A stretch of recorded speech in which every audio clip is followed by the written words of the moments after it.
Private Richard Bud Philip Schwier, United States Army, World War II. What a great story, folks. Richard hails from my birth state, Illinois, Clarendon Hills, Illinois. I was there in September 29, 2004 when I met him and his wife Dolores, and I interviewed him for about an hour talking about World War II. Just a great man. Richard actually contacted me in my first year of my work in 2003. We stayed in touch. He attended one of my first high school presentations in Marion, Ohio. It was November, right around Veterans Day, 2003. Got to speak to the kids at the school, the media class. It was a great event. It was my first high school, like I said. But Richard was there. He was, there's a picture of us at the end of this interview. But we became friends, and Richard wrote a book, actually a manuscript. It's called No Trumpets, and it's 314-page manuscript. He gave it to me in 3 parts. It's on Amazon, but it's not available. But this is a soldier's story, pages from a soldier's journal. And Richard never got the book printed. He passed away in 2006, about a year and a half after our interview. So he was sick when I interviewed him. But I feel bad about that. I wish I knew a publisher that I can turn that over to and say, could you please publish this book for this veteran? I have a lot of veterans who've written books and those who haven't finished books. So maybe somebody out there's a publisher, got a publishing company, maybe we can publish some of these books. I want to actually publish a lot of my stories in my first book coming up. So I want to get some of those in there, but maybe we'll just end up doing Richard's story too. But he gave me this picture. This is one of the coolest World War II pictures. I'll put this on the screen. You won't see the caption on the screen, but it says, U.S. Third Army, France, 1944, to my friend Larry Capetto, Richard Schwier. So God bless Richard. Like I said, we lost him at the age of 81, and his wife actually lived to 2019, Dolores. But folks, Richard went into the military in 42. United States Army. He was with 94th Field Artillery and the 4th Armored Division. These are mighty divisions in World War II at the end of the war. The lead element for the 3rd Army, Patton's 3rd Army. So he saw a lot of action, a lot of combat. Wrote about some of it in his book, obviously, but really just saw it all as a young man through his eyes and ears. And I was so fortunate to meet him, like I said, and to record his story. Richard was wounded by a shell, a German artillery shell, exploded. He was wounded, was hospitalized for months, and then went home after that. The war had ended by the time he got home. So, but just a great man, and I'm so happy to share this story today with you because these guys this is a dying breed, the World War II generation, folks, and I know a lot of you appreciate these stories, and I thank you for that. I want to thank Sean Johnson. Sean's been supporting my work for a number of months, so has Bill and Mary Claire Amer. I want to thank all 3 of you for helping make it possible to hear Richard's story today. You guys, love you guys. Thank you. I salute you. I thank you for your dedication to this project and to our veterans and to our country and the patriotism all 3 of you have. And I'm just so grateful. My heart's really grateful. So I appreciate you so much. So thank you for helping me. Okay, folks, let's honor Richard Schwier right now. I am so happy to share his story. If you want to listen to Voices of History Radio, it's out there. The free app is on the Android Google Play Station store. You can get it for free. I think it's just a great supplement to this channel. Voices of History Radio. You got to watch it. I listen to it. You can watch it too. But I hope to get it in the hands of some students and across the country. I hope to put history into their hands, living history in the palm of their hands. Amen. Okay, folks, let's honor Richard Schwier right now. Thank you for watching and listening, and subscribe to this channel, please. Let's get 100,000 subscribers. Alvin, let's do it, man. Let's do it. And I just appreciate you sharing these videos. History is best learned from those who were there, and freedom is not free, folks. All right, God bless you.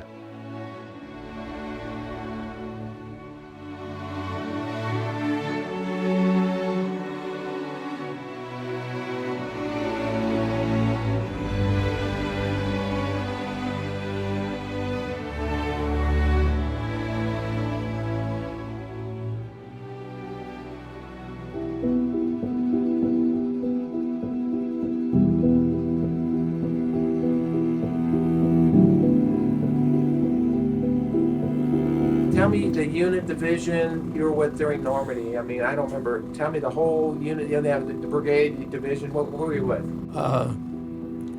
94th Armored Field Artillery in the 4th Armored Division, lead element of the 3rd Army. Now, the part of the interview I like is I feel like I'm going to travel back in time with you now, and that's what I enjoy. It's just like you're my eyes and my ears to the past, so just realize I wasn't there, so I want you to go back and just kind of remember. But I know you went in D-Day plus 14 or several whatever. weeks, Okay. yeah. But the first thing I want to ask you is, what do you remember about D-Day itself and the events that began to unfold and reports you started hearing? As that happened to me at the just give time. me a little bit of overview of. Well, I was in England, and we were locked down. We were restricted because everything was top secret. We didn't even know about D-Day.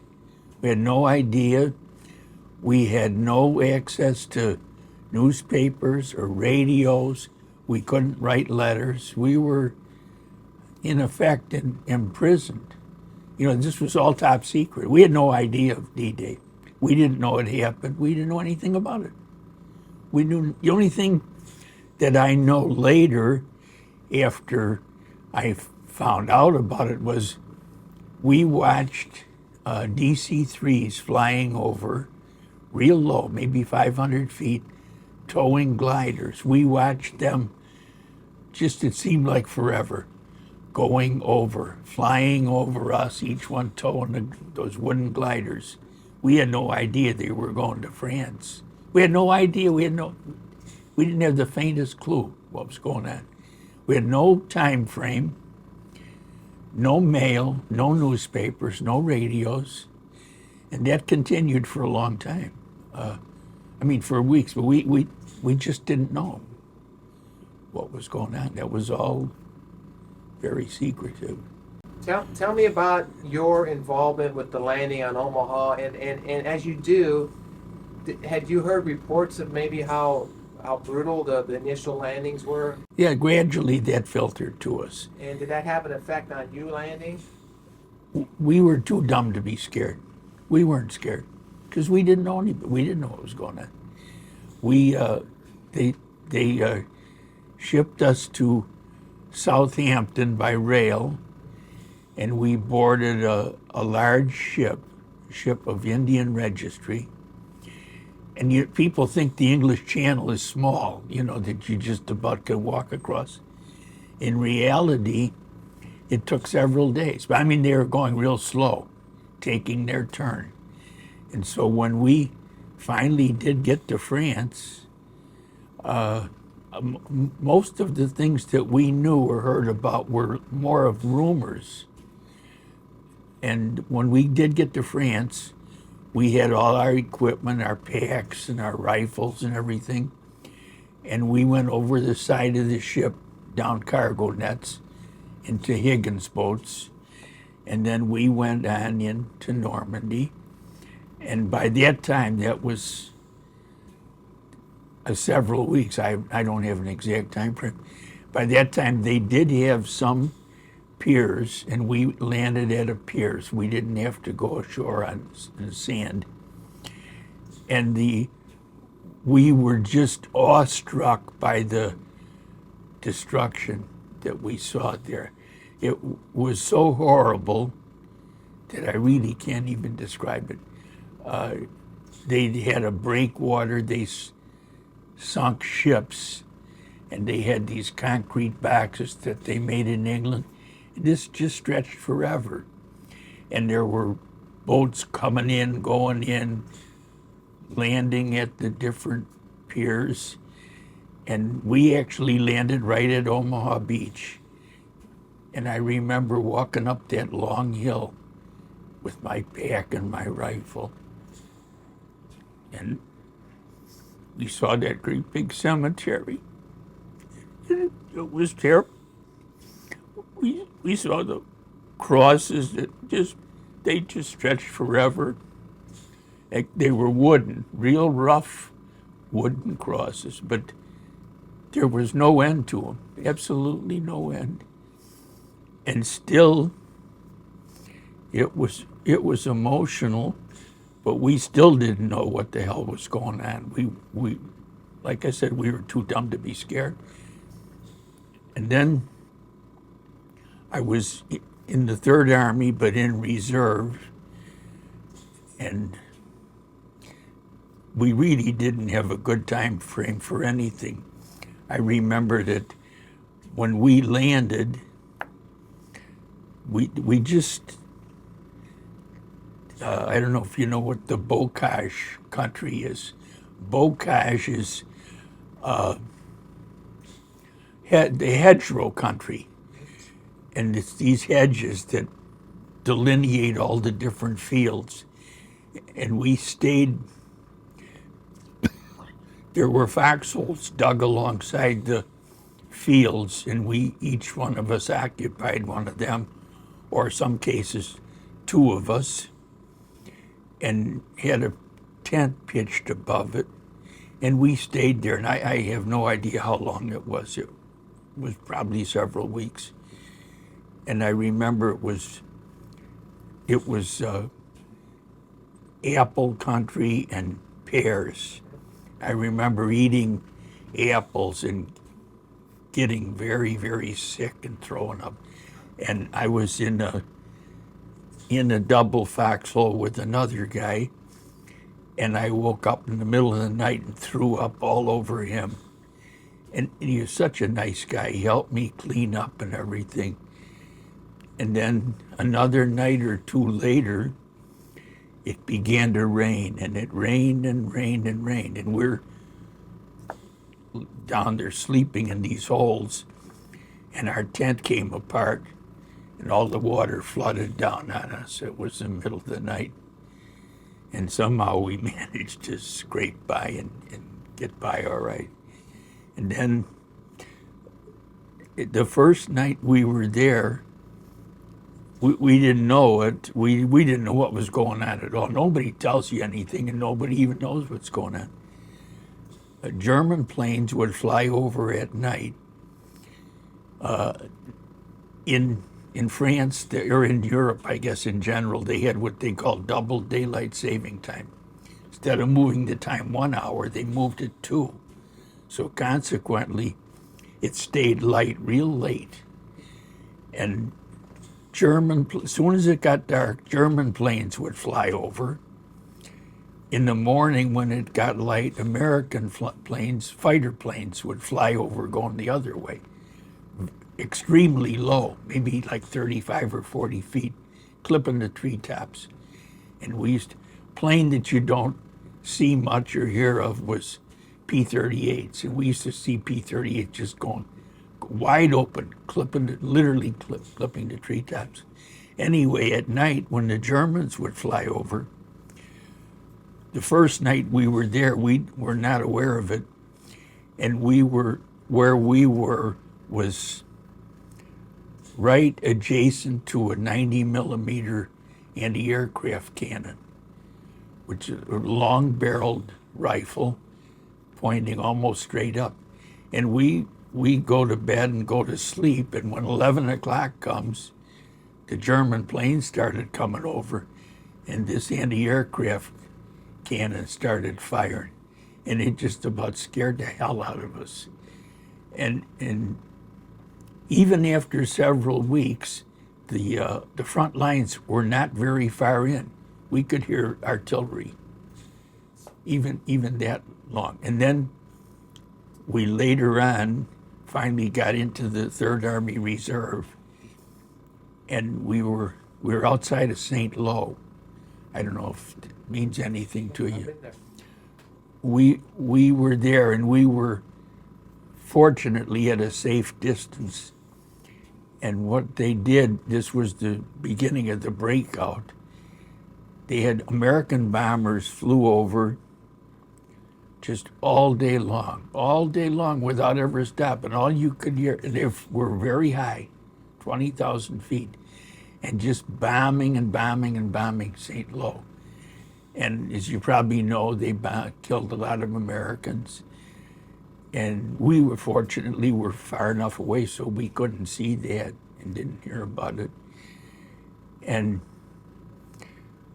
really, my stream of consciousness, maybe I was thick-headed and everything, we really, truly weren't scared until we started seeing them bringing Jeeps back, and they'd have bodies strapped on them.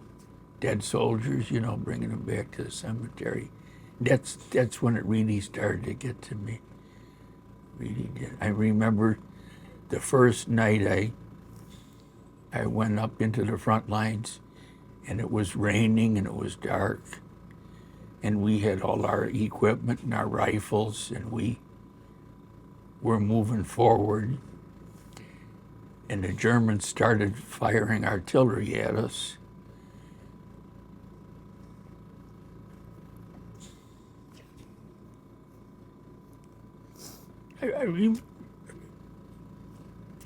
I remember jumping into a ditch and getting a big mouthful of clay. And to me, that was the start of the war. And then going on, seeing all the dead soldiers. And the thing that always got me is that they really didn't do a good job of handling the bodies. They just laid there. And we saw them where they just laid there sometimes for a week or more. They rotted, and small animals got at them. And some of them were in pretty bad shape.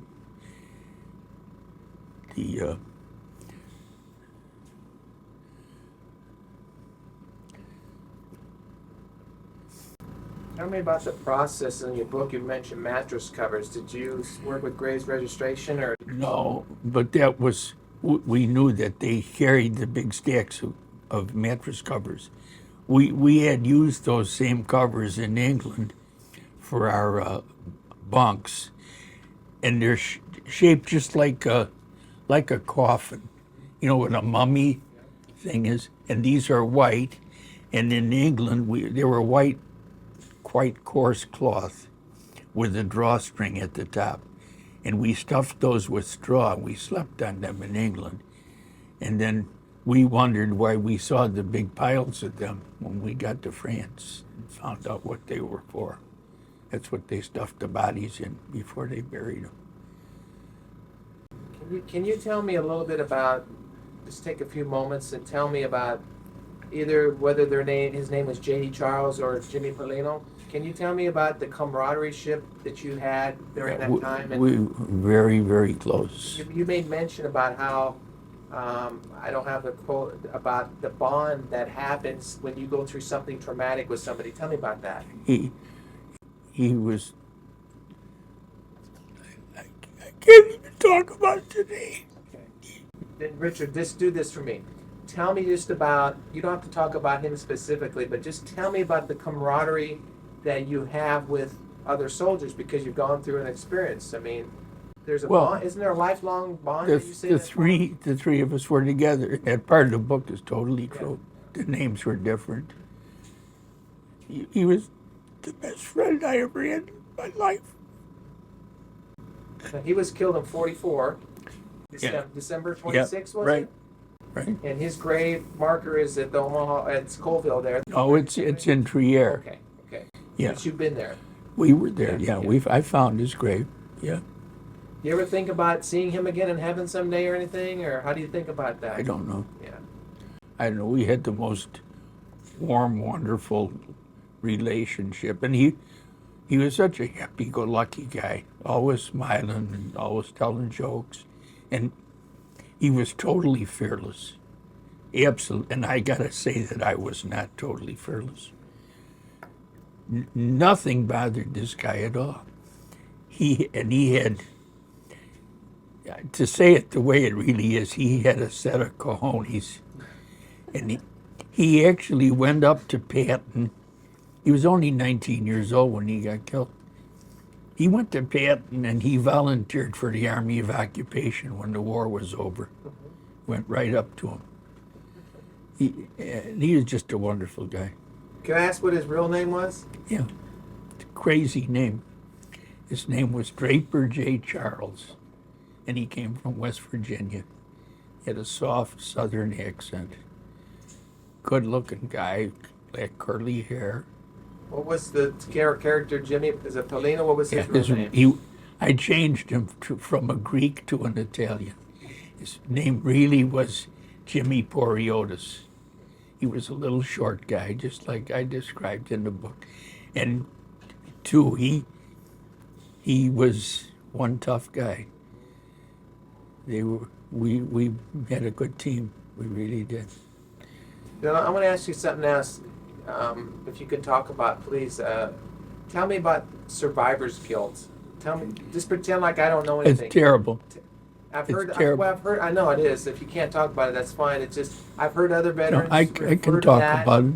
to where they come back and they feel it's like, why did I live? So can you give me a little more insight into I how? can talk. In my book, chapter 21 was the first chapter that I wrote. That goes way back. When I first got wounded and I got out and out of the war, I was so happy and so glad to get out. And I thought, boy, this is just, I was like I was in heaven. They took me back on a stretcher. Well, that's another big, long story, too, which I don't know if I want to even get into. Tell me about the survivor's guilt. How does that come about? What happens with that? Well, I thought everything was great, and I felt real good. And I came back to the hospitals through France, and I wound up in England, and I was in the hospital, and I just felt like it was really wonderful. And the scene in the book it's absolutely true. It's exactly the way it happened. I woke up one night after a few weeks in the hospital, and I realized that I was back there and my friends were back in France. And I would have given anything. I would have been glad to go back and get killed, to go back with them. I would have given anything in the world. That's where I belonged. You just never change that. I'm not sure today that what I should have been there. But what is it? I mean, is it just a feeling of guilt that they were killed and you weren't? I mean, you didn't want to be alive anymore, or how did you feel? No, I felt like I was deserting them. Like I let them down. That was my feeling, and I didn't want to do that. They meant more to me than anything. Absolutely. There was such a spirit of camaraderie, and it sounds trite to say it, but love. Sure. We were so close. I wrote something on the airplane today. I took some notes here. Well, that kind of led me to another thought about the nightmares you had. Can you tell me a little bit about the recurring nightmares and how Dolores can tell you. combat? Well, I know That happened to me after we were married, even.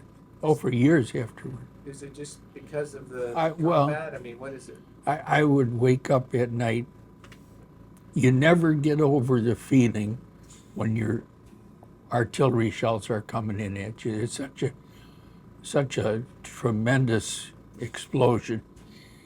And I would be laying in bed at night after we were married, sleeping, and I would hear artillery shells pounding in and pounding in. I'd wake up hollering and screaming. And Dolores would put her arms around me and calm me down. You know, they talk about post-traumatic stress syndrome. Well, I had it, but I didn't even know it. And I imagine probably a lot of people do.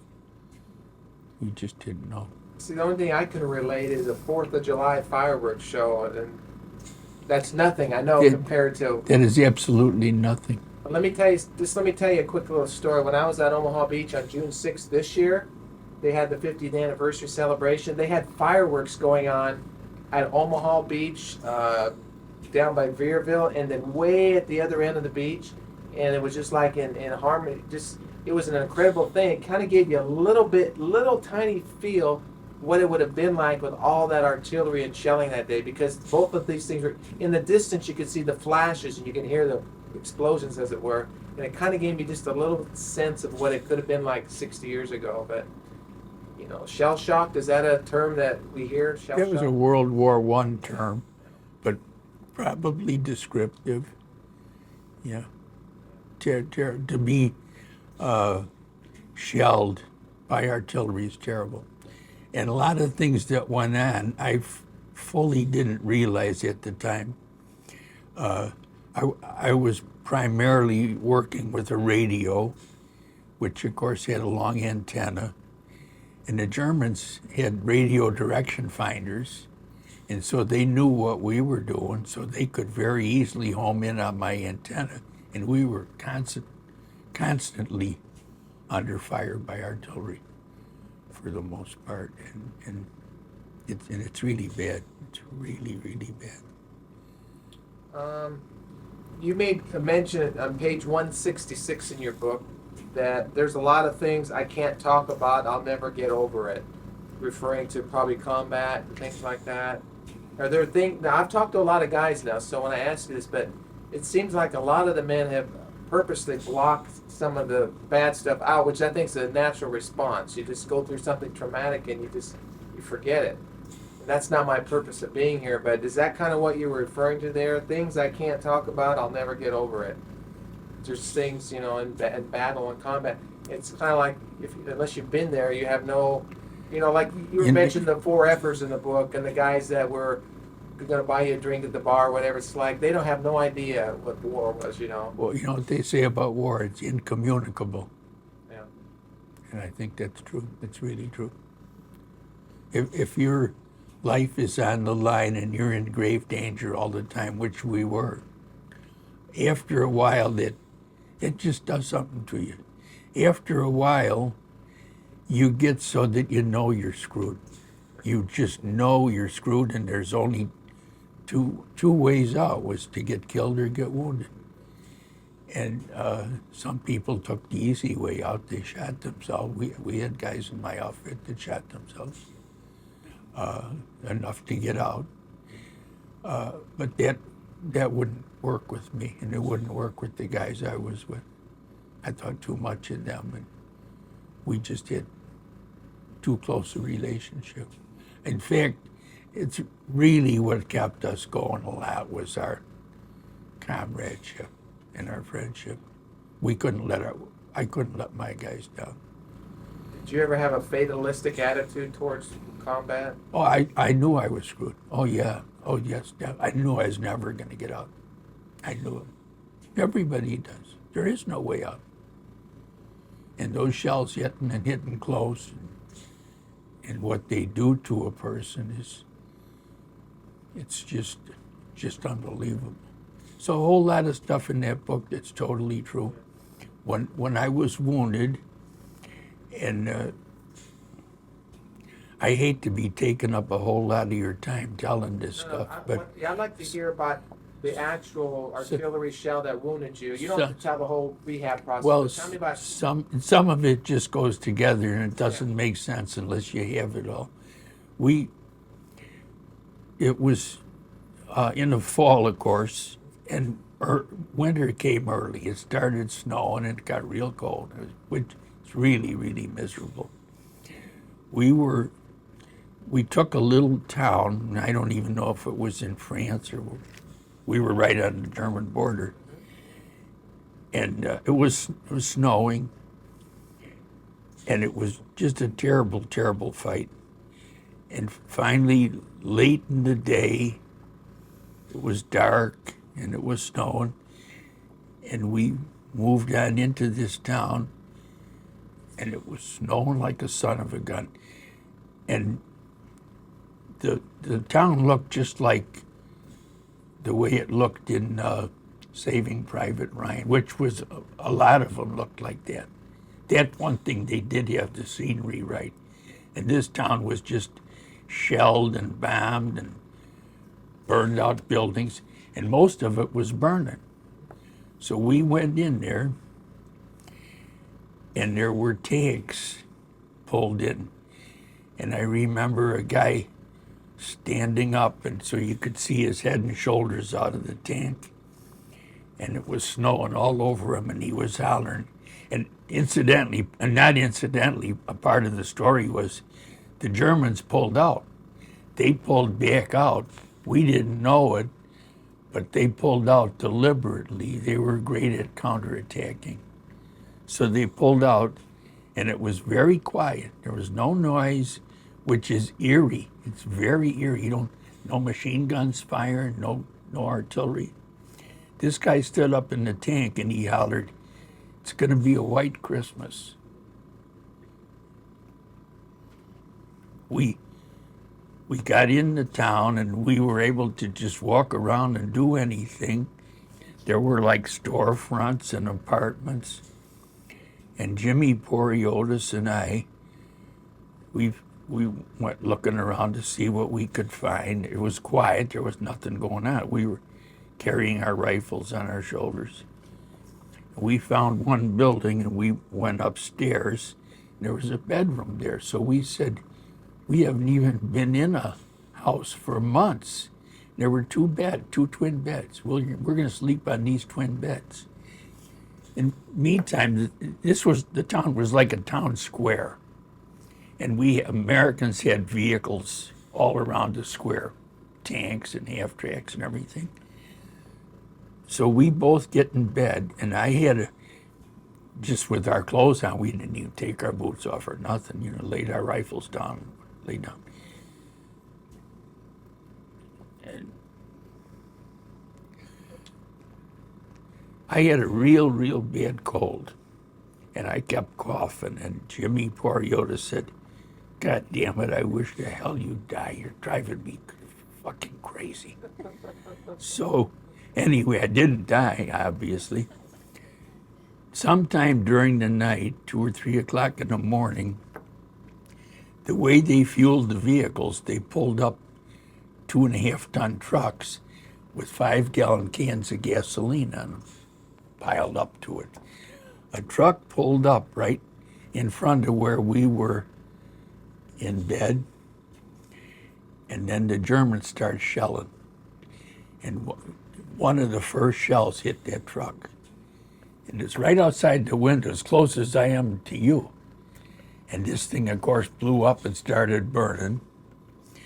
There was a tank standing alongside of the truck, and it was a brand new tank.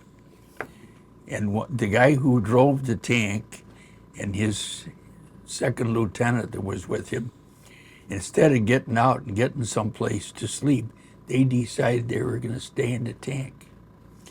And they slept. You know what the hatch is like in the tank? How they open like a lid?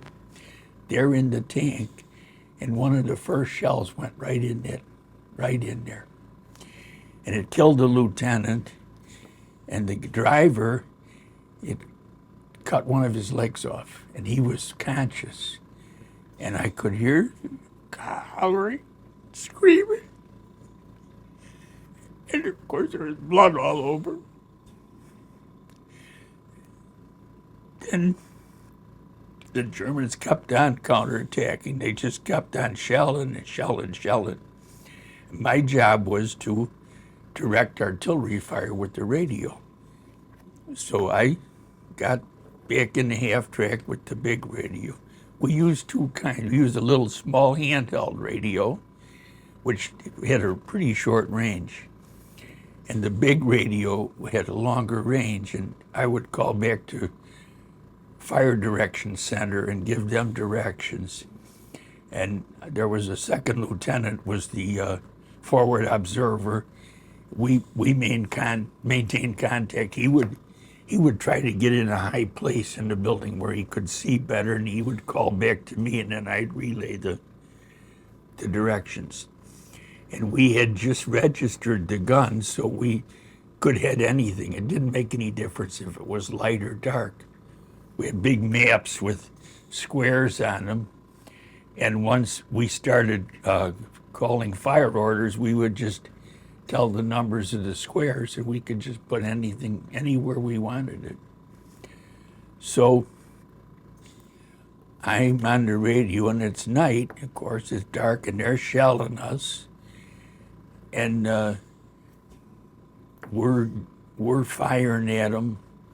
And this is going on and on and on. Finally, it starts getting light, and it's rainy and snowy and cold and blizzard. And the shelling from the Germans is getting worse and worse. Now they're getting serious. They're really going to come back in again. So we had the half track in the town square, and the shelling got so bad that we finally figured half track's open and top. Anything can fall into it, including a shell. So we figured we better get the half track someplace where it's halfway safe. There was a big, like a truck barn or a cattle barn with a big door. And so driver got in the half track and he went to pull it in the barn or back it in, whatever he did. When he did, this great big long antenna, he broke it off on the door. So we had no big radios. We had to use the little ones and try and get by. And so we're in there, and Charles is with me and Poriotis, and I'm on the little radio trying the best I can to maintain contact. And these barns had tile roofs, which was fortunate for me. Poriotis was there and Charles, and the three of us were all standing together. And I had the radio. One of these shells ripped through the roof, and it exploded. It was pretty high up to the roof. It exploded, and everything just went black to me, and I was laying on the ground, and I got hit in the arm, and it destroyed my radio. And it just, most extremely painful thing I ever experienced. So they picked me up and dragged me and took me to the first aid place or the medics. And I laid there a while. There were a whole bunch of guys in there wounded and in various stages, some dead, some wounded, some different ways. Finally, and after a long time, an ambulance pulled up and they grabbed me and put me on the ambulance, put it in, and it had a bench seat. This is mostly right in the book, and it's exactly the way it happened. And so I was the first guy in, and I'm sitting on the bench seat just like I'm sitting here, and two or three other guys are sitting by me. One guy must evidently have been in the tank. He was burnt to a crisp, and he was naked from the waist up. And his hair, everything, all I could see was his eyes. His face was as black as your shirt there. And he just sat there numb, and he didn't say anything. He didn't holler or anything. Another couple of guys were in there. Then they slid a stretcher in. This poor guy was laying there right in front of me. He looked to be Hispanic. He had thick black hair, and he was unconscious. And he had a very bad head wound, and it was bleeding, and the blood was running out all over. And one of his feet was cut off, and it was hanging by the bootstrap. And when we started back, the road was really pretty rough, and his boot just kept going like that. And as he breathed, mucus came out of his mouth when he exhaled. And I just sat there and watched him, and the poor guy was dying, of course. And I just saw that big mucus bubble come out and go back. And to tell you the truth, it didn't even bother me. I actually didn't even give a shit. I was so numb that I really didn't even care. I can't explain it. I don't know. Finally, they got us back to Field Hospital.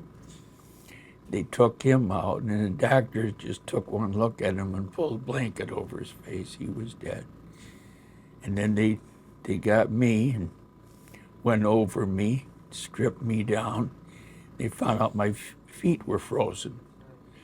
So with that, and on top of it, I don't know if I had a cold or pneumonia. They decided to ship me further back to another hospital, which they did. They shipped me back to a big hospital in Nancy. And when they were carrying me in the hospital on a stretcher, I saw Patton and Eisenhower standing on the stairs talking. It's the only time I ever saw them. And they put me in the hospital, and they just treated us like we were heroes. And a nurse, whatever clothes I had, she took a great big scissors with round ends so that they didn't poke into you, and cut all my clothes off. And I was laying there with old ragged looking shorts. And I really didn't even care. I didn't even care. I had no comprehension at all.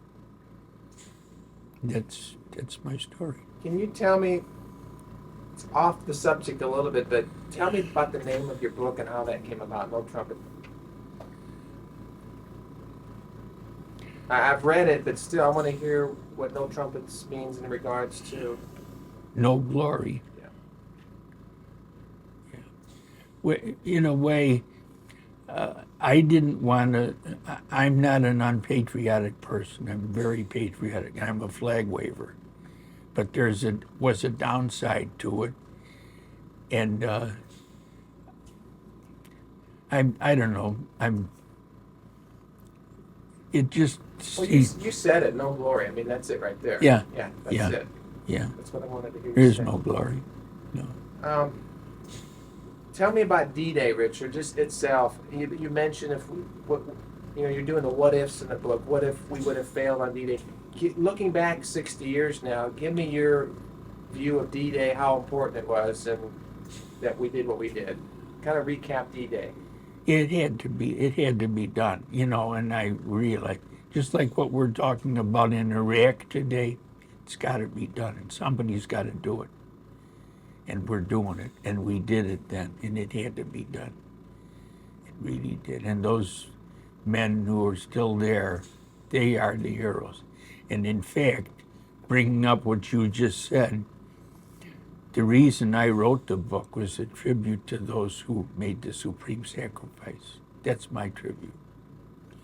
In fact, when I got the letter from Jimmy Poriotis about Charles, that's just what he wrote it. Charles made the supreme sacrifice. And when I got the letter, it almost killed me. I couldn't even believe it.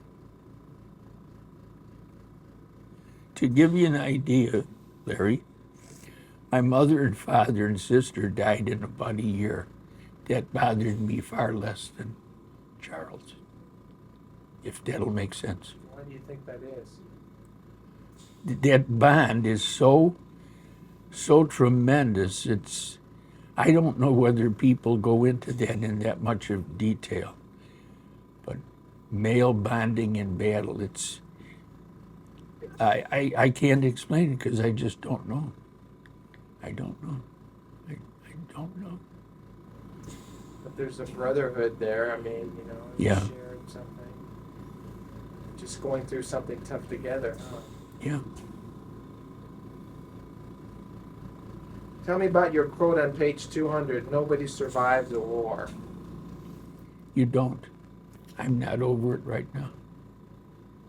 You don't. And the man who said that was Audie Murphy. They asked him how he survived the war, and he said nobody survives a war.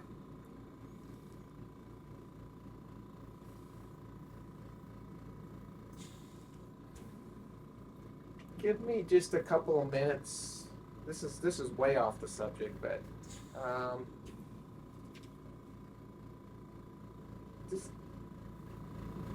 well, I don't know how to say it.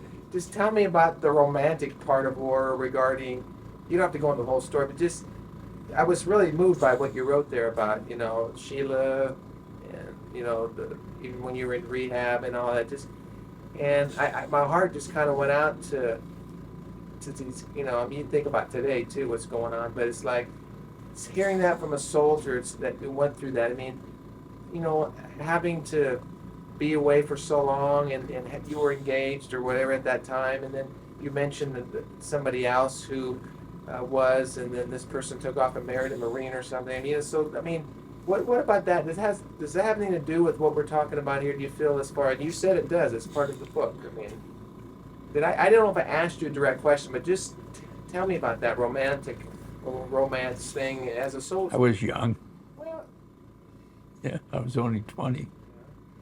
I spent my 19th, 20th, and 21st birthdays in the Army. did your wife read this book? Oh, yeah. Of course. Well, he's That's a romantic at heart, right? I mean, Oh, yeah. you know, I was really impressed with that. You can just see it, feel it. You know, the emotions and Yeah.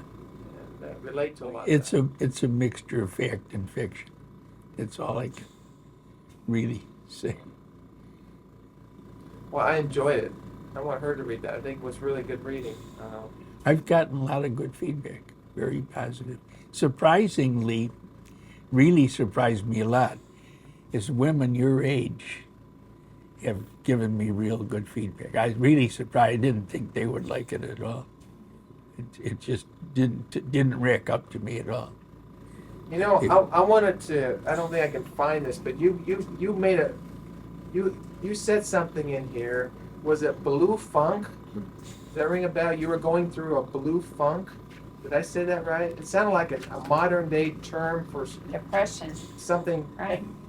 Did I say that right? Is that how you said it? Blue funk? I don't know. It's like I thought you were writing that for today, but I don't remember where it was. But it just kind of called me like that was an expression we would use today. And oh well, I'm probably not going to find it here, but. What in relation to what? Well, just going through a hard time or something, or maybe between, you know, your personal relationships with these girls you're talking about in here, but I can't remember. Maybe it was O'Brien that said that to you. I don't remember exactly what it was. And of course, O'Brien really did exist. Yes. I'm trying to find this. I don't know if I can find it. It's not that big of a deal. I wanted to ask you that. I'm not going to find that, but for the most part, you have said everything I was hoping to hear, or you referred to. So, is there anything else that you want to talk about? We've got just a few minutes left on the tape. I mean, anything else about World War II? Anything else that you wanted to talk about that, you know, because you know I'm assuming this will be a keepsake for your family. So, is there anything about the war or D-Day or World War II that you want to tie into the story? Because you've said some great things already, but I'm just giving you an opportunity. It was a hell of an experience. It's the biggest show on earth that'll ever be, for sure. And it really literally finished with a bang. Tell me about freedom. What does freedom mean to you? Based on what you've gone through as a soldier in the country, what does freedom mean to Richard? Well, it's trite to say it, but freedom is not free. And it's been bought and paid for by those guys that are laying under the crosses. They're the ones. A thing that I've always felt bad about after the war, which may or may not be pertinent, after World War II, there was a lot of acrimony between America and Charles de Gaulle. You know, he's the president of France. And Charles de Gaulle is, trying to think of the term to describe him, extremely nationalistic and proud of France. I can't think of the word. Anyway, in a way, he tried to put down the sacrifice that America made and what we did. Not per se, but he minimized it. And, you know, and God knows how many people. Just for an example, Patton said at the end that when he got across France, he left 43,000 crosses behind him. Anyway, after the war, a movement came up to bring the bodies back and rebury them in America, which was a grave error. In other words, there's a lot more guys that would be at Normandy than are there, a real lot. People don't know that France ceded those cemeteries to America. And that's American soil. It's not French. It's American. We own it. Those guys paid for it with their blood. And every one of them should be there. not backscattered helter-skelter all over the place. In other words, to me, that cemetery makes a statement. It really, truly does. Now, you've talked to kids I'm not sure, but if you had a message for kids today regarding freedom or World War II, I mean, what would you tell kids? Because you shared a little bit at Elgin, but just what would your message be to kids regarding World War II, freedom, anything like that? As far as the country, living our lives, not taking for granted the freedoms that we have. I think we all do. Probably I do too. Because it's always been there, and we assume that it always will be. But recent events have shown that it may not be. Now, to put things in perspective, the way that we bombed the cities in Europe during the war and killed civilians, I mean, far worse than anything that happened at 9/11. If you compare 9/11 to World War II, that was like a flea bite. That's nothing. It's absolutely nothing. The big cities like Hamburg and Dresden, Dusseldorf, Americans just about bombed them off the map. Whether or not it was right or wrong, it's not for me to say. But war is terrible. It's really terrible. After the war, when I got out of the Army, I was so bitter for a long time.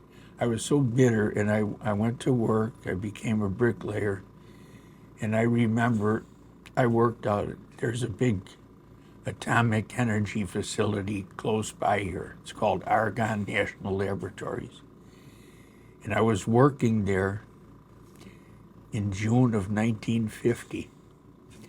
And I remember coming down the stairs from the job at night, and somebody said, "The war started in Korea." It made me literally sick to my stomach. I got cramps in my stomach.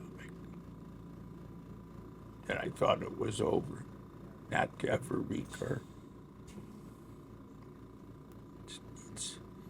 It is incommunicable. It truly is.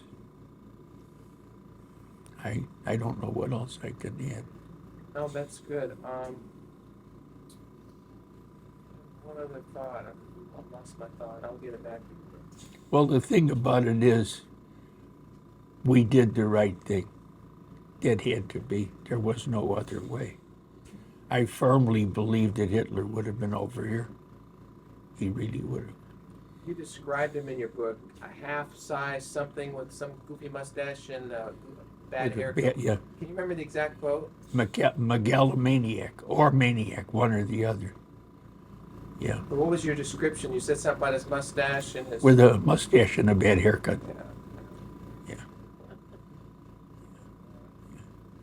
Which, if you recall him, he really had. He was insane. But other events led up to that, and it just didn't happen overnight. There we go. See, I told you I would. A lot of the guys I've talked to, they have never really talked about their experiences in World War II, and you kind of wonder why and stuff, but and I think I can guess why to a point, but were you like that? Did he talk much? Or has it just been recently, or is it just today? There's something, I'm glad you mentioned it, and you know why? A lot of people don't realize this, and this is maybe not the thing for me to say, but of all the soldiers, let's say, that went to Europe, only 1 in 10 was in battle. The other 9 never were in a war, so consequently they have nothing to say. See, they were supply or mechanics or whatever different things were required to keep the soldiers there. So only 1 in 10 was actually in battle and had his life on the line. So the other 9 don't have a story to tell.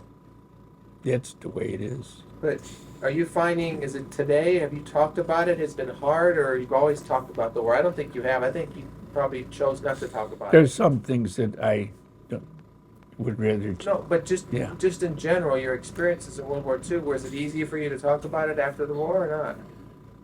She's I shaking don't her know. head no. Maybe to my wife. Have you heard anything today, Dolores, that maybe he hasn't talked about before? Or? No. Okay. I've talked to her. Yeah. It seems like it's almost therapeutic for some of these guys that finally It get is. it out. It is. Yeah. You know, It really is. response to feedback that I've gotten Yeah. in that aspect. The most marvelous thing that happened was when we went to Europe. I felt so good going Way back. yeah. And even though it broke me up when I went to that cemetery, it was really it was cathartic to go in there and see that, to find it. Did you see the beginning of Saving Private Ryan, the first 20 minutes? Oh yeah. Was yeah. it hard for you to watch that? And did it remind you of No, a lot of it was well, naturally D-Day was very intense because it was, in effect, it was a one-day shot, and it really was bad. And the backdrops, the town, that everything like that was perfect. That really was good. To tell you the truth, after the initial 20 minutes or half hour, the storyline, a lot of it didn't make any sense to me at all. They did things that just wouldn't have been done. I feel that I haven't been to the military, but I feel the same. See, they wouldn't have taken on a secondary mission and put their lives on line. It just wouldn't happen. They'd do what they were supposed to do, and they'd get the hell out of there. You know, there are no heroes. I never saw any, and I'm certainly not one. I never claimed to be. Not at all. To put it this way, I did my job, and I didn't run. When the guns were fired and I didn't run, I can say that. I'm proud to say that. Well, you're my hero. I know. No. If you are. I mean, it's I- amazing. I was there. That's all. Did you keep any of your old Army hats or uniforms or anything like that? Or This is about all I got left. What's up there? Yeah, that's it. To me, go ahead. frequently, seeing dead Germans and dead Americans, they all looked the same. They all did. And another thing that seldom is brought out, the Germans used a lot of horse-drawn vehicles. We probably killed as many horses as we did soldiers. And it was a sad thing to see because they mainly had big, beautiful draft horses. And seeing these horses laying along the road, and of course, you know, they're rotting, and the smell is something awful. And one scene I think I mentioned in the book where a pig was eating a horse. It's just terrible stuff to see. And I also had an experience where, we were strafed by German planes, Me-109s, and Charles and I were in a Jeep one day, and Charles was driving, and American P-47 started to strafe us. He couldn't make us out. He was up pretty high, and he dove down at us, and he must have been going 500 miles an hour. And that plane pulled up about 20 feet above us. And we're going down the road about 25 miles. We both dove out of the Jeep into the ditches on both sides. Does it seem like 60 years ago, or does it seem, I can't remember 60 years ago, but to me, 20, 30 years, but does it seem like just a fading memory now, or is it just as real as it ever was to you? Certain things are. Yeah, some things. To see that night in that town when it was snowing, that's embedded in my memory. And sometimes I even dream that. It comes back to me. Yeah. And that tank where the shell went in the turret of the tank. It was terrible. It really was. And I can still see the barn where the shell came through and got me. And it didn't hit anybody else. And we were all right there. I remember that it was just black. Everything went black. And I was down laying on the ground. When I first started talking to you, you mentioned the destruction on the beach when you got there finally, and it. In my mind, I'm thinking blown up tanks, trucks. I mean, what else? When you say destruction, what was it? Just Well, obviously, it had been cleaned of human remains. Yeah. know, although some people said there were still bodies floating around, but I certainly didn't see any. But the materiel, the equipment and everything that goes into a war, stockpiles of rations and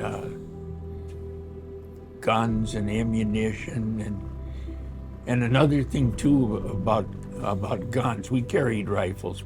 Everybody had M1 rifles, and you could have any weapon you wanted, because if you'd find a dead soldier, if he had something you wanted and he was laying there, you could take anything you wanted. You know, some soldiers had to relate rifle through the pockets of the dead soldiers, Germans or Americans, either one.